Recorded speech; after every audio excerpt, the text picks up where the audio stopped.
power invisible, and just see it everywhere and every day. One power indescribable, and just speak of it with every word you say. Mysterious until you know the truth, as simple as the love inside of you. One power, one power, one power,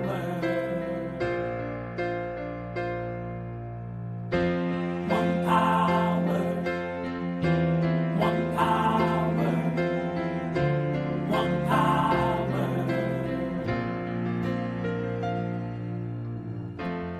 There's one power invisible, and just see it everywhere and every day. One power indescribable, and just speak of it with every word you say. Mysterious until you know the truth, as simple as the love inside of you. Call it God, call it Spirit, call it Jesus, call it Lord, call it Buddha, Baha'u'llah, angels' wings or heaven's door. But whatever name you give it, it's all one power, can't you see? It's the power of the love in you and me. One power, one power. Good morning and welcome to the Center for Spiritual Living, Midtown, Atlanta. You are welcome. Such is the nature of life that all it asks and all it wants is the opportunity to appear. You are that opportunity, and so am I. So it is. Whoever you are, whatever brought you here today, please be blessed and know that you are welcomed and celebrated. We know who you are. You're an individualized expression of the divine life in which we all live. We are life's opportunity to be someone unique and wonderful. Whatever your ethnic background, your religious affiliation, however you know yourself or describe yourself, we are glad you're joining us here today. You're welcome to become a part of this community in whatever way serves you. And here's our vision statement. We are a strong, open, globally connected community centered on the clarity of principle through teaching, service, and practice. We create a safe and respectful environment that supports healthy spiritual growth. And now, for a better understanding of who we are, listen to our Declaration of Principles as written by our founder, Ernest Holmes. A few of the Declaration of Principles we live by. I believe in one God, one absolute power, and first cause to all things. I believe that this power is perfect love, and it creates out of a desire to express love. I believe all thought is creative, and how I choose to think creates my personal experience. I believe in the unity of all life, and the immortality of the individual soul forever unfolding. I believe in the eternal goodness, the eternal loving kindness, and the eternal givingness of God to all. And so it is. So grateful, hey.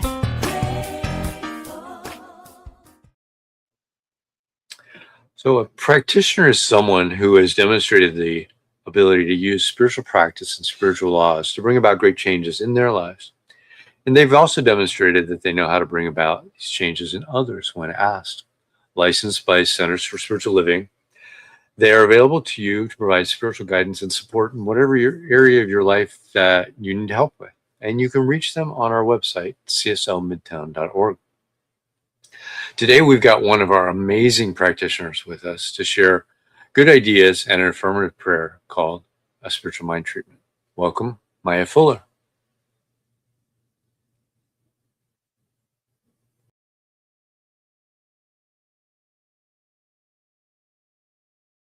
Much. Greetings, CSL Midtown. We are wrapping up May here and heading into June and the beginning of summer. And I am excited to be here with you this morning to explore something that feels perfectly timed for the season. You probably see travel content on social media, those glamorous posts from exotic beaches and faraway places. Many people dream about that kind of lifestyle. I know I did. And right now, dear friends, I am living it. For the past 2 months, my husband and I have been living on the stunning coast of Da Nang, Vietnam. Picture this: golden sand, the warm sea, fresh tropical drinks, beachside cabanas, a majestic mountainscape in the background, the whole relaxed beach vibe you see in the pictures. And next month, we're heading to Thailand. It's real and it's our life. But here's what's not shown in those Instagram posts. For years, I was a regular person living a regular life in a regular, awesome American city. To anyone looking at my life, there was zero evidence that I'd ever lived this way. And yet, I was training myself. Every single day, I was practicing the habit of knowing myself as a citizen of the world, an international traveler. I was habitually thinking and speaking about myself as someone who lived abroad and traveled the world extensively before any of it was physically real. And that mental habit has become my reality. Now, my dream is travel. Yours might be something completely different, but we're all doing the same inner work. Our thoughts become our words. Our words become our actions. Our actions become our habits. And our habits become who we are. This is what the science of mind teaches. This is the magic of manifestation, that your habitual thoughts create your identity. The practice comes before the proof. The consciousness comes before the experience. When you train your mind to know who you are, the outer world eventually aligns with that knowing. This morning, Reverend Dr. Cynthia Paulsen is going to teach us about how our daily habits support our spiritual well-being and transform our lives. She's going to pop the hood and show us the mechanics behind what I'm describing. And if you've ever heard Dr. Paulsen speak, you know she's a masterful speaker and teacher who brings depth and heart to these teachings with an engaging delivery. So, let's move into our spiritual mind treatment to prepare our minds to receive the good word that's to come. I invite you to settle into your space. If it feels safe and comfortable, close your eyes. Take a breath. Let your shoulders relax. Let your mind become open.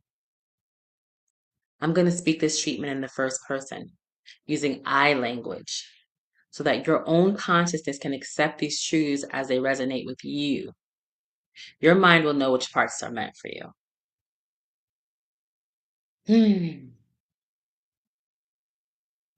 I am so grateful and thankful right now that I know the truth that there is but one life. That life is God. And that life expresses as all of creation. This life responds to thought. This life knows itself through consciousness. This life is the creative medium through which all form, all circumstance, all reality is made manifest. I open my mind and heart to the truth that my habitual thoughts create my identity, and my identity shapes my world. I recognize that before circumstances shift, before the outer world reflects my desires, I first practice being who I say I am. From this knowing, I claim the power to practice new habits of thoughts. I train my consciousness to know myself as the person I am becoming. I speak myself into this new identity. I think as this person thinks. I feel as this person feels. I act as this person acts. Even now, even before my world catches up with my vision, I'm becoming who I say I am. I'm living the life I practice in my mind. I am aligning my inner world with my outer world through habitual thought and intentional identity shifting. So I give thanks for this understanding, for this power that lives through me, for communities like CSL Midtown that support this becoming. I give thanks for spiritual teachers like Dr. Cynthia who guide me in understanding how to apply these principles in my life. I give thanks that I am set free by my consciousness and that I am not bound by my circumstances. I now release these words into the creative medium of life, and law moves to make it so. It all is unfolding perfectly. And so it is. Amen. Now let's take a moment to enjoy some music for reflection as we prepare to receive today's message.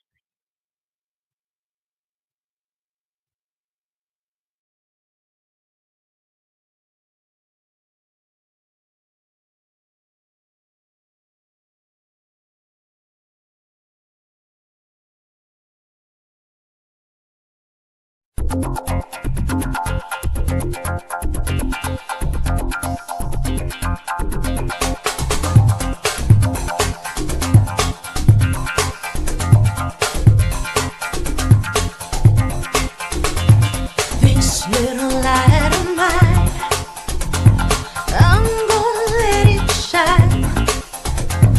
This little light of mine, I'm gonna let it shine. This little light of mine, I'm gonna let it shine. Let it shine, let it shine, oh let it shine, shine, every day. Shine, shine, you know you want to. Shine, shine, oh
It's my pleasure to introduce our speaker this morning. As Maya said, Dr. Cynthia Paulsen. She's a friend of ours. She's been here for quite a while after moving to Oregon. She's still coming back to see us and give us some knowledge from what she's learned.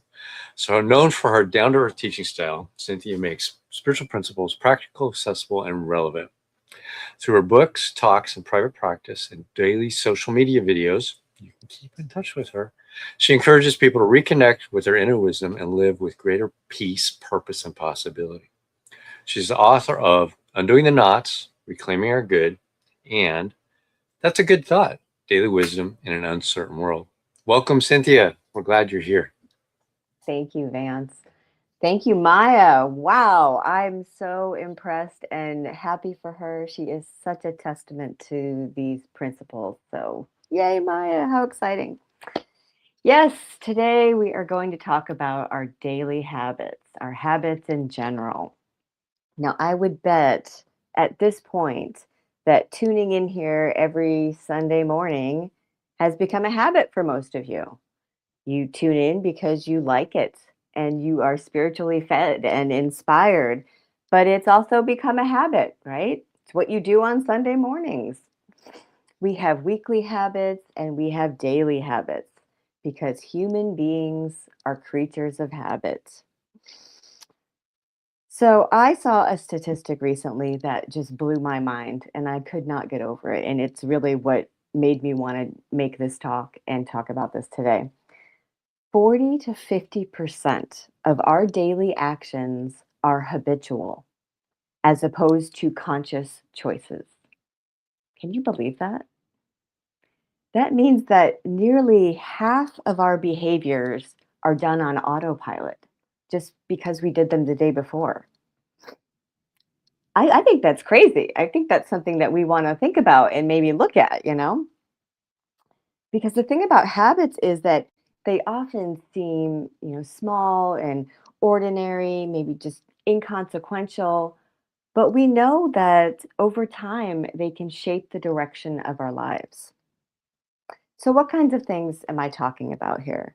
Let me just throw out a few random examples. You going directly to that coffee pot first thing in the morning when you get out of bed. That's certainly a habit for a lot of us. Maybe immediately getting on your phone when you get up to check the news, check the weather, check the stock market, check your email, check whatever, grabbing that phone first thing in the morning.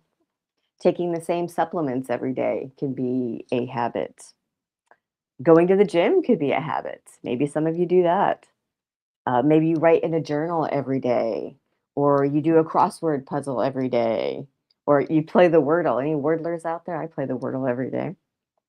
Maybe you like to have a little sweet treat every afternoon, a little pick me up. Maybe you have a glass of wine every night when you're fixing dinner. That could certainly be a habit. Watering the plants could be a habit. Checking on your garden, walking the dog after dinner. That's a habit that my husband and I do. Watching a TV show every night. Maybe you have little herbal tea, while you're watching TV every night before bed, or you do some yoga and stretches before bed. All these different habits that we can have. Now, one thing I want to make clear is that this talk is not about good habits versus bad habits.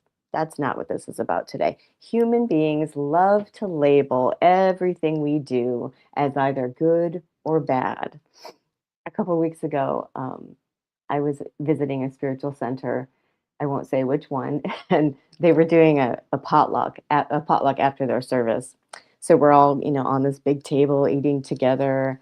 And after we all ate, they had fresh from the oven chocolate chip cookies that they were passing around on a plate. And normally I wouldn't grab a cookie. I'm not really a cookie person. I'm plenty of a cookie person, but they were warm and they looked so good. So I helped myself to a cookie and they passed the plate. And the woman next to me says, "Oh, no, thank you. I'm trying to be good." And she says that just as I'm, digging into my cookie here. And I thought, wait, does that mean I'm being bad for choosing this cookie?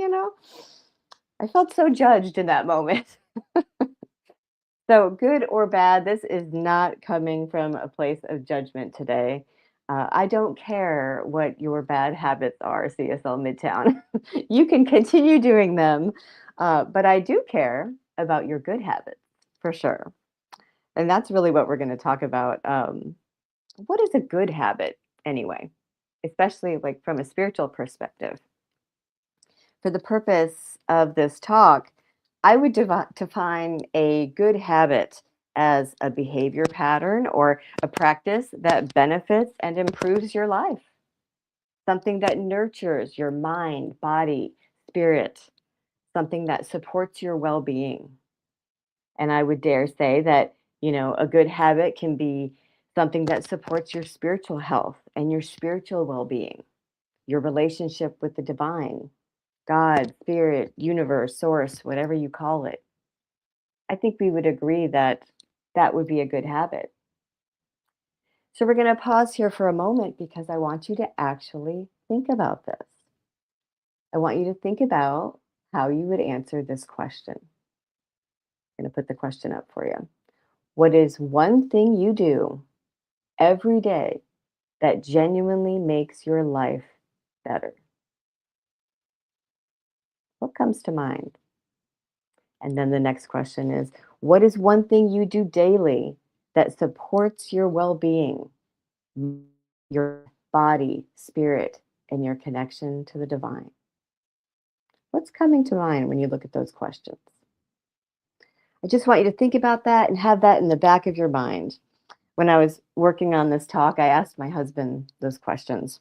What's one thing you do every day that makes your life better? We were out to dinner and he thought about it and he got this kind of frustrated scowl on his face. And he said, I just don't think like that. And I thought it was so funny because that's the point. None of us think like that, and that's why I'm asking you today. Our habits are our habits because we don't think about them. We just do them. We don't pay conscious attention to them.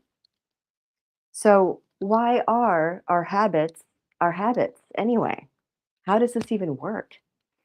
There's a great book by Charles Duhigg called The Power of Habit. I'm sure a lot of you have seen it and read it, and he really breaks this down. And by the way, he says in the book that our habits are not good or bad.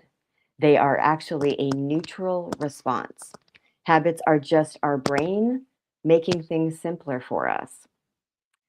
So he describes the process of how habits work, and he calls it the habit loop. That's why if you've seen the book, it looks like there's like a hamster wheel on it.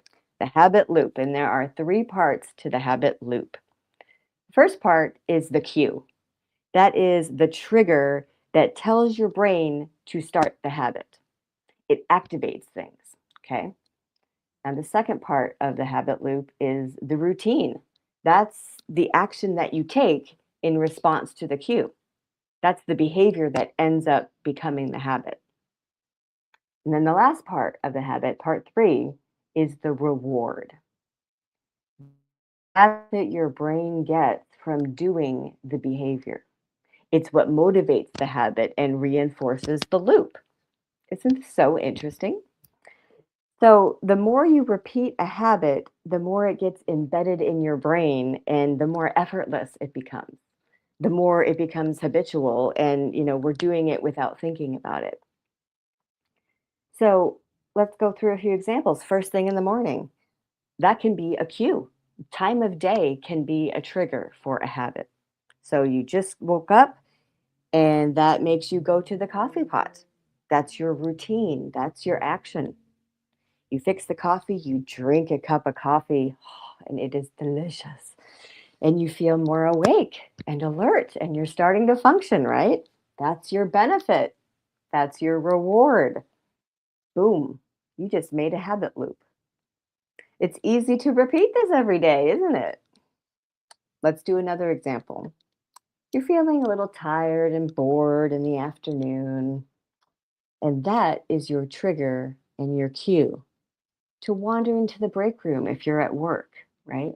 Or if you're at home, maybe you're retired, you wander into the kitchen. That's your action and your response to that cue of feeling bored. You find a little sweet treat, maybe a little piece of chocolate or a piece of candy.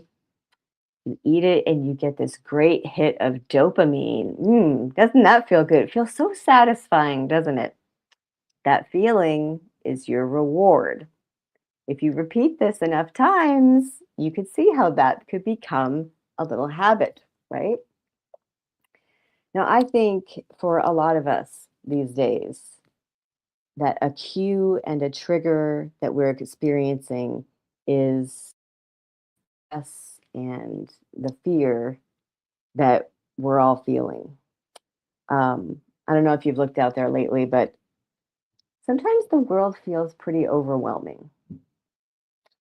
We've got, constant news and global conflicts, just a lot of uncertainty out there, right? What habits are we potentially forming from the trigger of, the national news, world events? What are we doing with that trigger?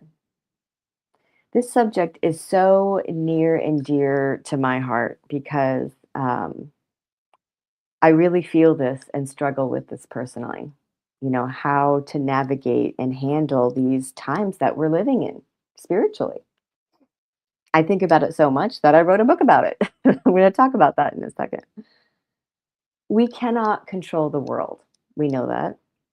But we can take a moment today to notice what we're choosing to do with this cue.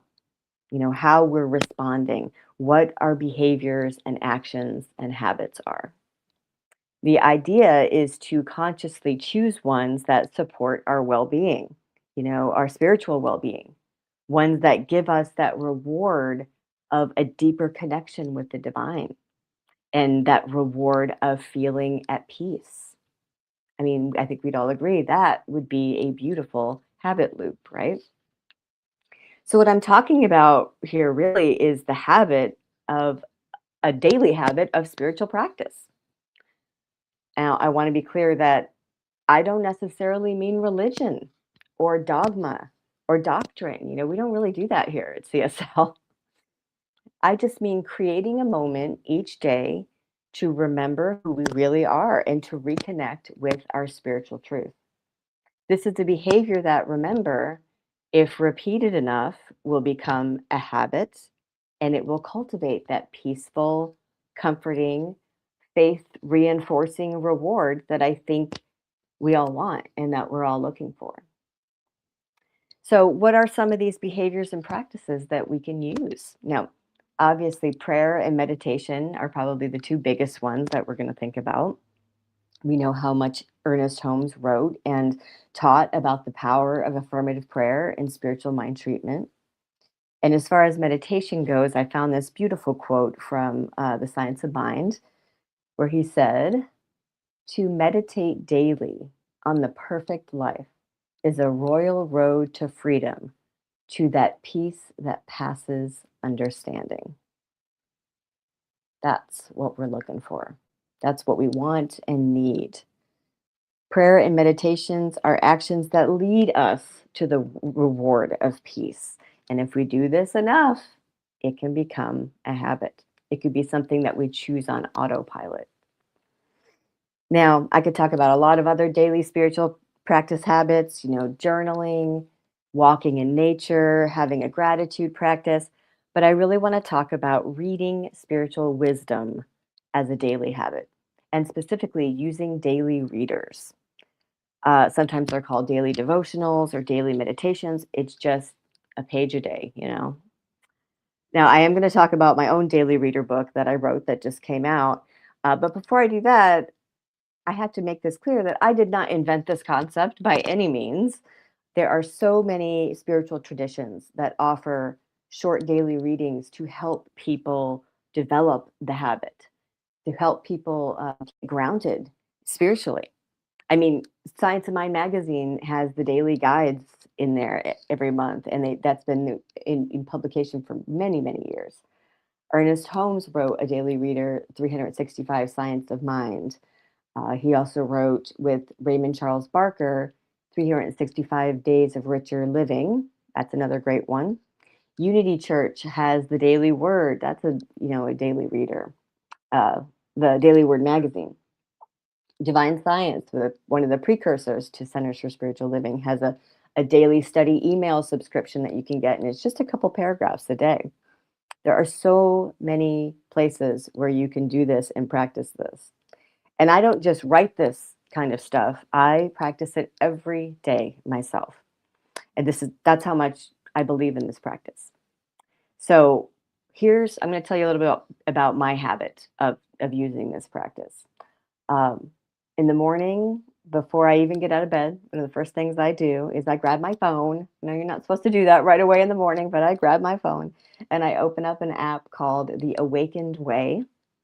It was created by Suzanne Giesemann, and it's a daily inspiring channeled message from Spirit.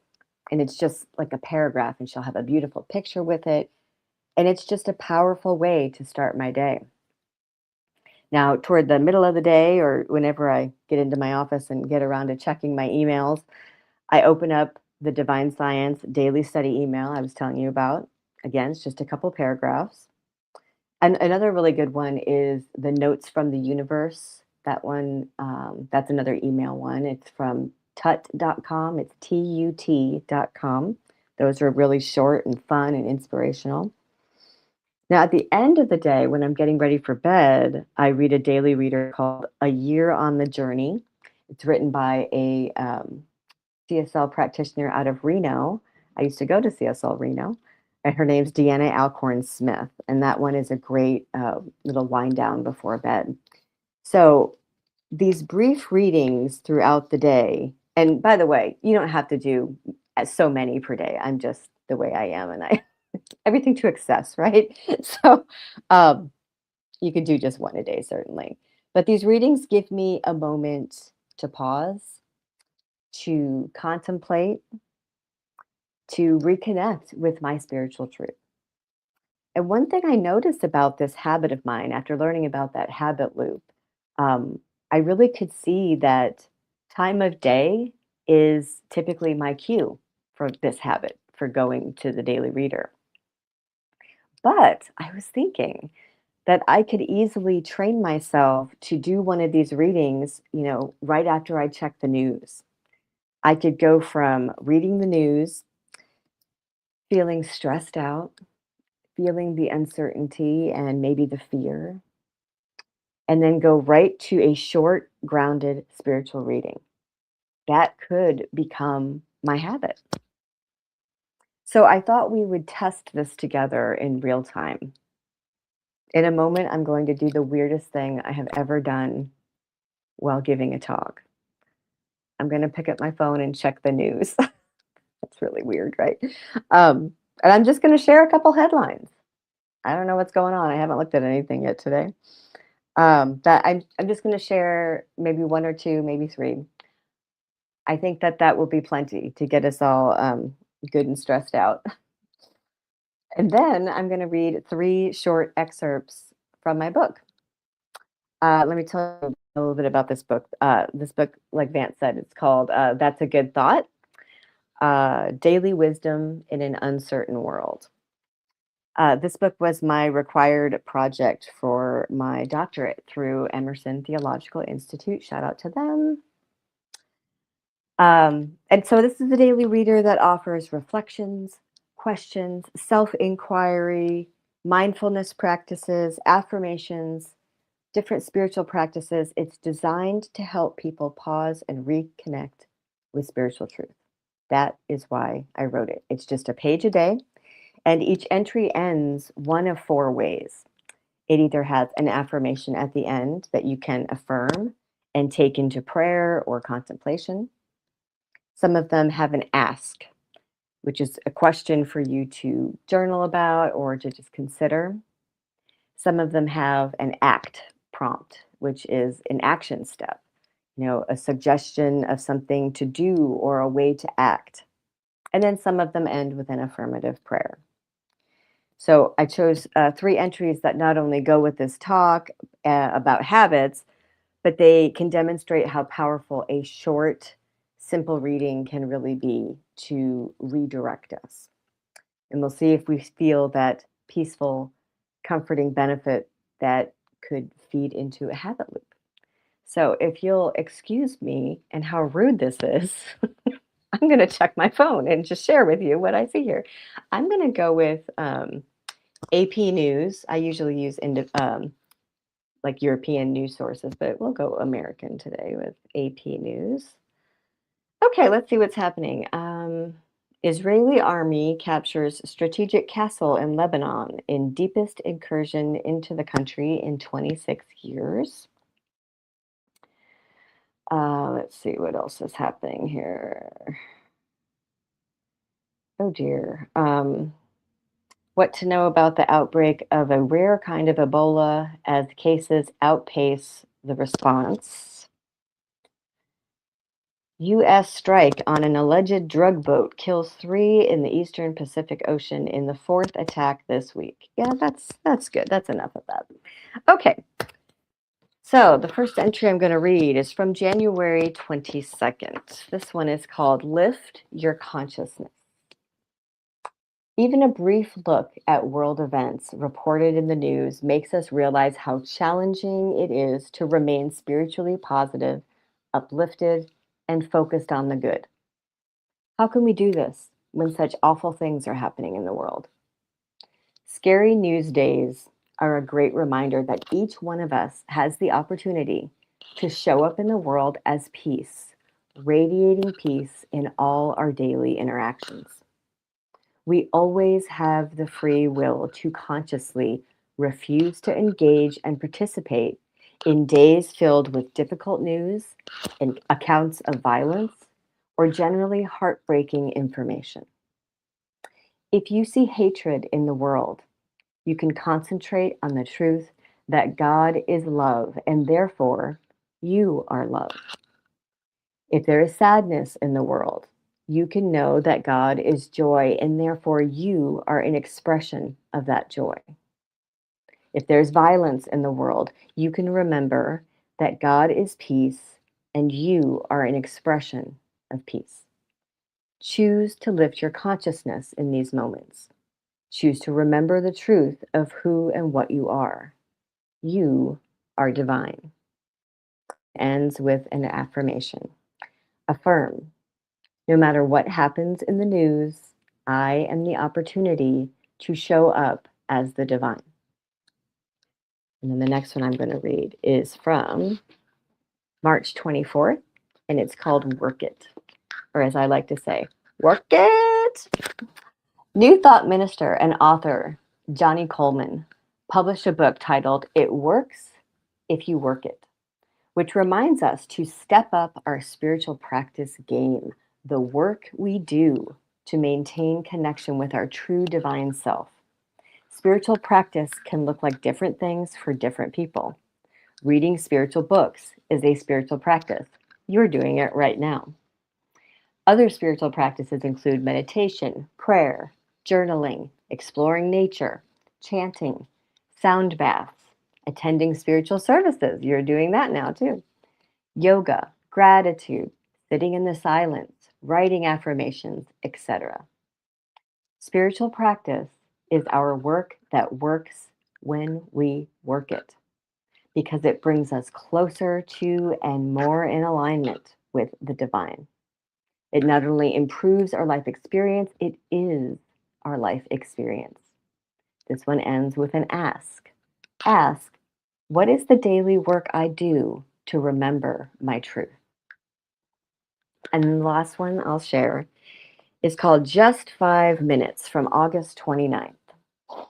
A dog trainer once explained that most people feel like they never have enough time in the day to really invest in training their dog. We all want a well-trained dog, but we don't want to do the work to get it.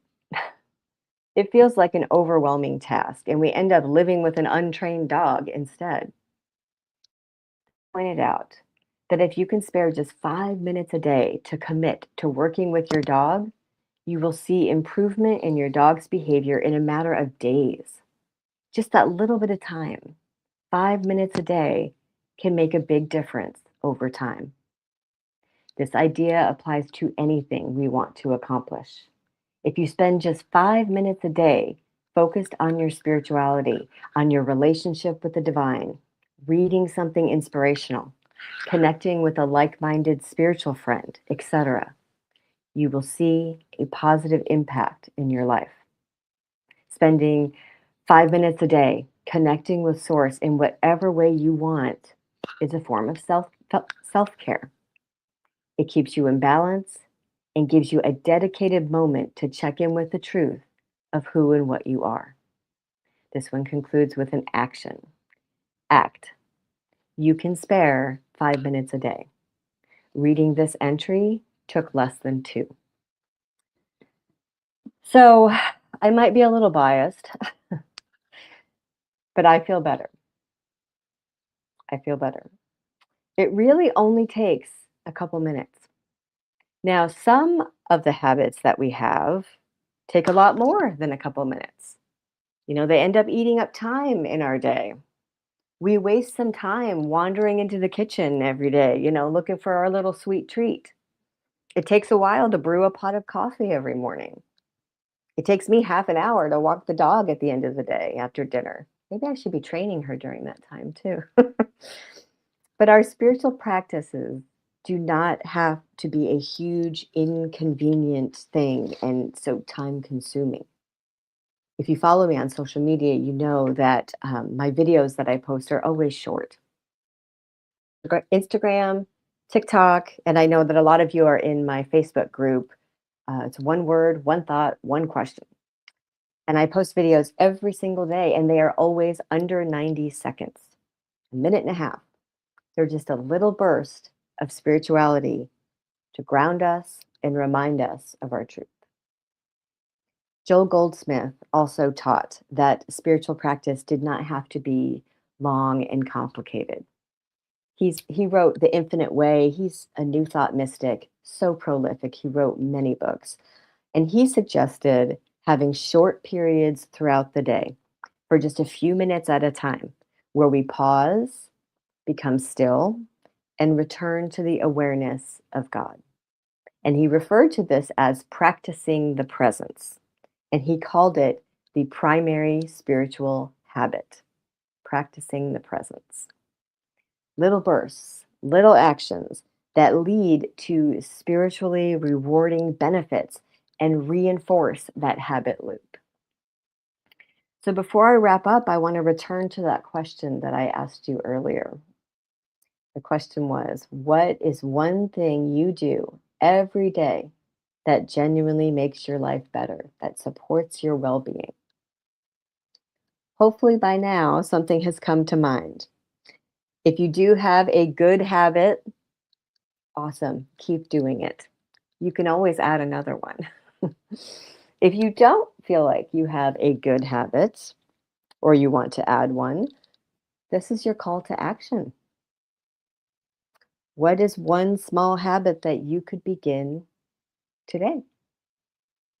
Because small habits, practiced daily, transform a life.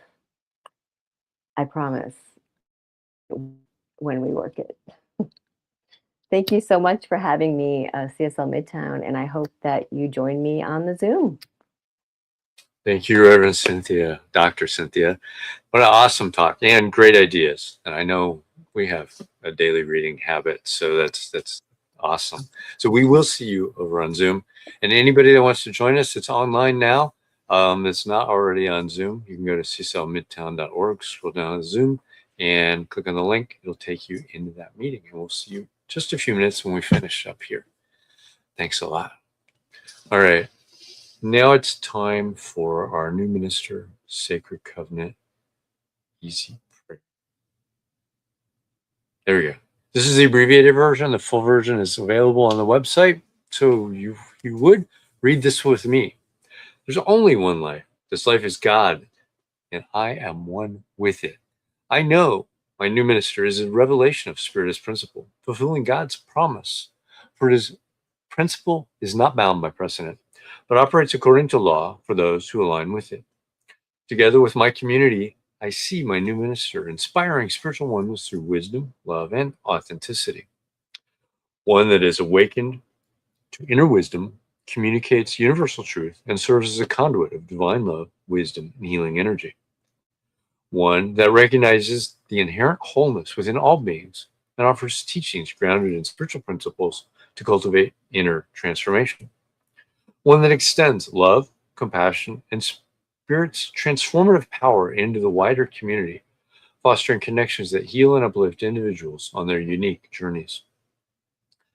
As I accept the highest expression of a new minister into my life, I know that it will be revealed in a way that expresses Spirit and serves the highest good of all touched by their presence. I'm grateful that God is good, and so it is. And now it's time for conscious giving. You can donate at cslmidtown.org/donate, or scan the QR code. It'll take you right there. And I want to ask everybody listening that may not be contributing now, if you're fed by this talk, the spiritual knowledge that we are sharing with you every single week, just $100 a month would make a big difference to us. So consider that. You know, you can do it once. You can set up an ongoing contribution here, and we would appreciate it because we're here to serve you. Here's our affirmation of prosperity. I live in a universe of abundance. As I freely and joyfully give, I join in the divine flow. And all that I share with life returns to me multiplied abundantly. And so it is. All right. I've got a couple of announcements. Next Sunday, we are back in person. It's the first Sunday in June. We'll have a potluck. We meet at the Garden Hills Community Center in Atlanta. So if you're in Atlanta, please join us. I want to thank Maya for being our practitioner today. Next Sunday, we've got Reverend Susan Zoller from SLCA, and her talk is In Praise of Sensible Underwear. That should be very interesting. If you want to dive deeper into these spiritual concepts, there's an adult study group that meets at 10 a.m. on Sunday mornings on Zoom. So you can get there by going to cslmidtown.org, click on the Zoom link. They're going over the Science of Mind textbook. You don't have to have already read the reading to join and participate in the study group. So you're welcome to join, whether you've read it or not. And that's a great thing. That book is amazing. It's transformative. So let's do our affirmation of life. And I leave this place now knowing something better than I knew before. I go forth into the world with a heart full of love and a mind full of good sense. I look at the world in a greater way, knowing that I have within me everything I need to create the life I desire. I give thanks for this understanding, and I am grateful for the spirit of life that lives through me. So it is. Week, everybody, and we'll see you either on Zoom or next week. Bye. Hey, I'm so grateful.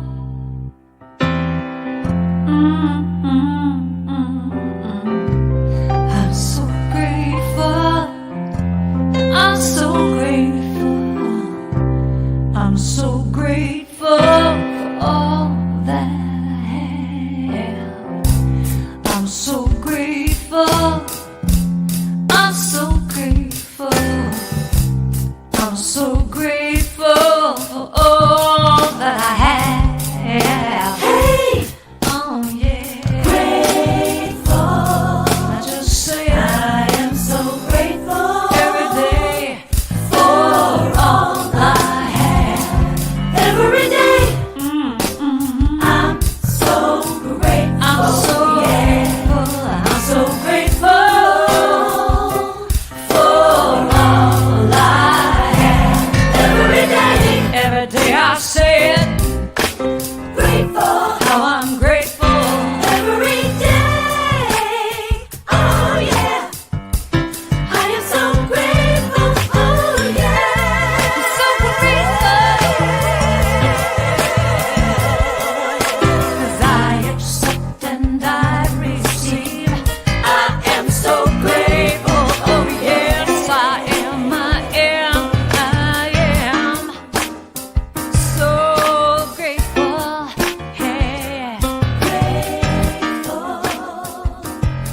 I just count my blessings.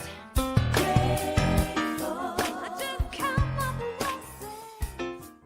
There is a power for good in the universe greater than